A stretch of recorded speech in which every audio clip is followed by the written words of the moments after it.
If you ask people who they think the best written characters are in Genshin, few would pick Xianyun. And if you ask who is their favorite to play, she's even less likely to be mentioned. And yet, I would include her in both lists. She is unique in so many ways. She was present in the game from the start, but for years was just an NPC without any hint that she would become playable. Her personality was abrasive and quirky, and in amongst the sea of side characters she always stood out. Even those who didn't like her absolutely knew who she was. By the time she was revealed as an upcoming 5-star, I wasn't all that interested in her story, and while her playstyle looked unusual, it sounded very niche, and I was not excited. I planned to skip her. Instead, she absolutely stole the show. We first meet her way back in the Liyue Archon quest, just after Rex Lapis's untimely death. The Traveler and Paimon seek the help of the Adepti, but after we solve the puzzles which litter Xianyun's domain and find our way to her, she's uppity, abrasive, and quick to anger. Once she's informed of the situation, her first instinct is to wipe out all of Liyue Harbor in retaliation, and she only begrudgingly agrees to investigate first and destroy the city later. This initial interaction is a perfect example of her character back in the early days. She came across to me as utterly over the top and a bit of a caricature. It made her stand out, almost to the point where she felt out of place. Far too many of our friends and acquaintances in Tevad are just overly nice to everyone else, and Cloud Retainer's quirky personality and dramatic overreactions were unlike any other character. This strength of personality is why I would be surprised if she was originally intended to be playable. Back then, Hoyo seemed to avoid making playable characters with so much sass, and it feels like the fact that they were able to see the fans' reaction to her character first and then make her playable later is a significant factor in how much she stands out. But even back then, she was far from one-dimensional. She was an important part of Ganyu's backstory, and Ganyu's quest showed some welcome depth to Xianyun. She shows clear pride towards her adopted daughter, alongside a subtle inability to understand how human friendships work. She even tells us embarrassing stories about Ganyu's childhood. This whole conversation was hilarious, and was a fantastic way to bring both characters to life, and then her narration of the animation lamenting Ganyu's loneliness was a lovely touch as well. Her part in Ganyu's story felt just like a parent encouraging their child's interest in something which they personally could not care less about, and taking pleasure from seeing their loved one's happiness. A wholesome heart hidden behind her prickly exterior. She played a part in each year's Lantern Rite, and also showed up in the interlude quest when we returned to Liyue, and because her personality stood out so much, she always felt like one of the more intriguing side characters in the game to me. Initially, I found her irritating to be around, but despite that, she always made the conversations fun because her abrasiveness provided the friction needed to bring out more of the other characters' personalities. Over all that time, she was exactly the kind of character I can appreciate, but not the kind that I would have been all that excited to pull for, because personality makes a huge difference to whether or not I enjoy having them in my game. During the Lantern Rite in version 3.4, Xianyun tells the Traveler a story from her past about her friend and rival Guizhong. This animation was beautiful and told a touching story of friendship, loss, and reminiscence. Through telling us the story, Xianyun reveals more of her true depths. She's aware of her pride and hubris, and is able to acknowledge that her friend truly was more talented than her. Her melancholy as she thinks back over the years emphasizes that her inability to connect to humans is due to her different perspective of the world, and she feels just as deep emotion as anyone. And it also revealed her human form for the first time. I was actually a little underwhelmed. She's quite elegant, but the combination of the brownish black with splashes of lighter colors didn't really work for me. In contrast, Guizhong and Streetwood Rambler, the other two Adepti who were revealed in the same video, are absolutely stunning and would go straight to the top of my list if they ever became playable. The fact that Hoyo haven't released them is a crime. I think if her dress had been the same green and blue shades as her cape, with either no tights or at least lighter ones, it would have been beautiful. Or maybe her dress could have been white, like her bird form's underbelly. A year later, it was revealed that in version 4.4, she would be added as a playable character. Since aesthetics and personality are the most important things which determine whether I pull or not, I kind of assumed that I'd skip her.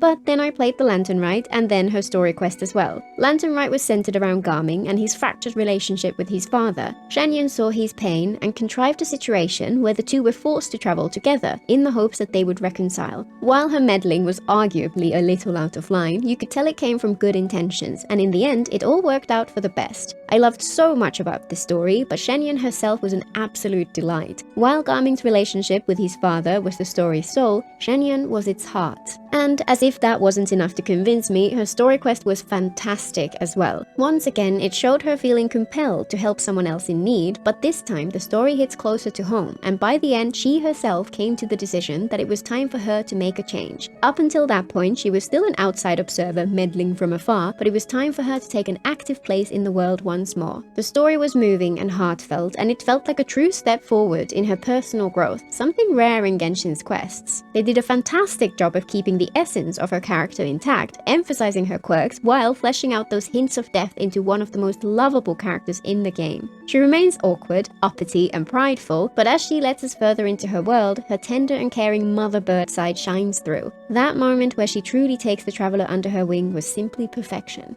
The common thread across all of this is a touching story of a mother learning to deal with her children leaving the nest, and her struggle to come to terms with her deep loneliness after losing her place in the world now that they no longer need her supervision. This is a perspective which is rarely shown in media, and I have to say, that's a real shame. There's so many little details which make her shine. One of my favorites is how she always notices when those she loves want or need something, and goes out of her way to make sure their wishes are granted. With all this extra context, I can't help but look back on those early days, where we only really saw the facade she presents to the world with a sense of fondness. Xianyun is a complex character with many layers, with varied and genuine relationships with many of those around her, and a slowly deepening connection to the traveler. And she shows growth and change as a character as well. I absolutely adore her. So I ended up completely sold on her as a character. What about her playstyle? She's an animal catalyst user with a very unique kit. Her burst is her main focus. It starts with a gust of animal damage which heals all party members and summons her little bird-inspired drone construct. This drone provides continual healing while it's active, and it also drastically increases the height that the active characters can jump, up to 8 times in a row. In a sense, it unlocks a Xiao-style plunge attack playstyle for any character in the game. This feature of her kit is further enhanced by her 4th Ascension passive, which provides additive damage to the active character's plunge attacks when buffed by her burst. This is a little weaker than it might seem at first glance, however, because the damage increase only applies to 1 enemy per plunge attack, even if the attack hits a whole mob of enemies. In general, plunge teams are particularly well suited to fight against mobs of enemies, so I've always felt like this restriction was intended to offset that by providing something which works best in single target situations. I'd still prefer a smaller buff with no restriction if I had any say in it. Her elemental skill is also very unique. She leaps into the air, moving at very high speed. In this state, she can transform into a crane and perform up to 2 more leaps, climbing further into the air, and at any point can also perform a plunge attack which homes in on nearby enemies. This can feel a little difficult to control at first, but once you get the hang of it, you can use timing and direction to perform surprisingly agile maneuvers. This makes Xianyun feel absolutely amazing for traversal when exploring. You can use her to move quickly in one direction, but she's also useful when moving vertically as well. And since her skill's cooldown decreases if you avoid using her special plunge attack, it's also surprisingly convenient. In battle, its damage is a little underwhelming, but it's still worthwhile because it generates a decent amount of animal particles.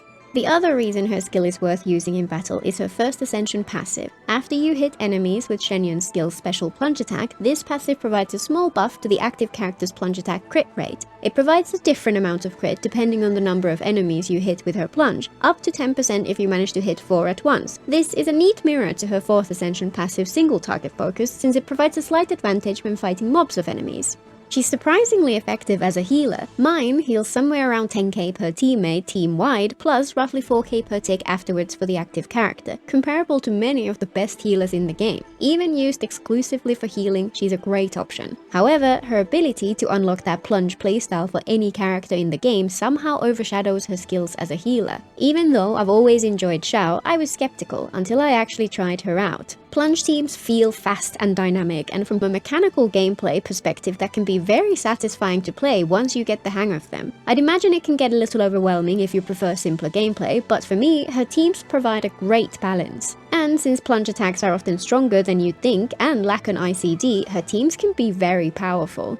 After a couple of weeks of using her, I loved her playstyle so much and found her so useful in the overworld that I actually pulled for her C1. That's as far as I'll take her personally, but she does have some interesting constellations. Her C1 provides a second charge of her skill, which is great for her particle generation and makes her even more phenomenal in the overworld, especially when paired with the cooldown reduction when you avoid using her crane plunge attack. Her C2 provides a buff to her own attack and doubles the strength of her 4th ascension passive plunge attack buff. Her C3 increases her burst talent level, her C4 adds extra healing to her kit, activated when she uses her special crane plunge attack, and her C5 increases her skill talent level. And finally, her C6 provides a huge crit damage boost to her plunges and allows her to use her skill without cooldown up to 8 times after using her burst. This turns her into an extremely effective Plunge DPS in her own right, so people who are obsessed with her can even use her as their main. Personally, I'm happy with her in her original role. By far the most important stat when building Xianyun is energy recharge. Her healing and plunge enabling abilities are provided by her burst, so ensuring it's available on cooldown is essential. It has a high cost of 70 energy, so she generally needs as much ER as you can manage. At C0, 200% is probably the bare minimum, though as always it's better to test in game to see what you need for the teams you're using her in. Once you have enough energy recharge, her other priority is attack. Her healing and her damage buff both scale of her attack, so it's best to invest as much as you can into that one stat. Her healing is more than strong enough without healing bonus, so it's better to double down on attack, and unless you have her C6, there's not much point in building her crit stats, so overall she's relatively simple to build. Her ideal weapon is, of course, her signature, the Crane's Echoing Call, which provides a ton of attack, reduces her ER requirements, and provides an extra team-wide plunge attack buff. Other 5-star catalysts with an attack substat, such as Skyward Atlas or the Memory of Dust, are decent, but require very lucky energy rolls from substats to be comfortable. Her most popular 4-star options are the Favonius Codex, which helps with her energy needs and also makes her into an even better battery for the team, or the Oathsworn Eye, an event weapon which provides a lot of attack and helps with her ER requirements as well. Depending on the team and the artifact stats you have available, she could also make use of other craftable or event catalysts such as the Flowing Purity, Prototype Amber, Hakushin, and so on, though they all have slight downsides and their passives are rarely ideal for her. As a catalyst user, she is, of course, able to hold the Thrilling Tales of Dragon Slayers, which would reduce her personal strength, but more than compensates for it with its huge attack buff. When it comes to artifact stats, she's very straightforward. She wants an attack or energy recharge sands, an attack goblet, and an attack circlet, or potentially a crit rate circlet if she's using Favonius and lacks crit rate substats, and you want to be sure to be triggering its passive. From her substats, she wants as much ER and attack as possible, including flat attack if you're really pushing for her to be as strong as possible. And for sets, she has several 4-piece options, which are all roughly equivalent to one another in terms of strength. Viridescent Venera, Song of Days Past, Ocean-Hued Clam, and Noblesse Oblige. She can also make great use of mixed 2-piece sets. A combination of attack or ER sets can be particularly worthwhile, though it likely still falls behind those 4-piece sets. And, of course, her burst is by far her most important talent. Her skill is optional until C6, and her normal attacks can be left completely unleveled. She also benefits a little from the increased attack stat provided from maximizing her character level, though that can be left until after everything else is looking great. In my opinion, her most important synergy is with Furina. Her healing is the perfect strength, pace, and duration to max out Furina's fanfare stacks and still maintain your team's health, and the pair of them together are absolutely fantastic. For a long time, the trio of Furina, Xianyun, and Bennett, along with any appropriate DPS, was a hidden gem which went unnoticed by many. Those three together made for a ton of teams which were easily as strong as my best and were often more fun to play.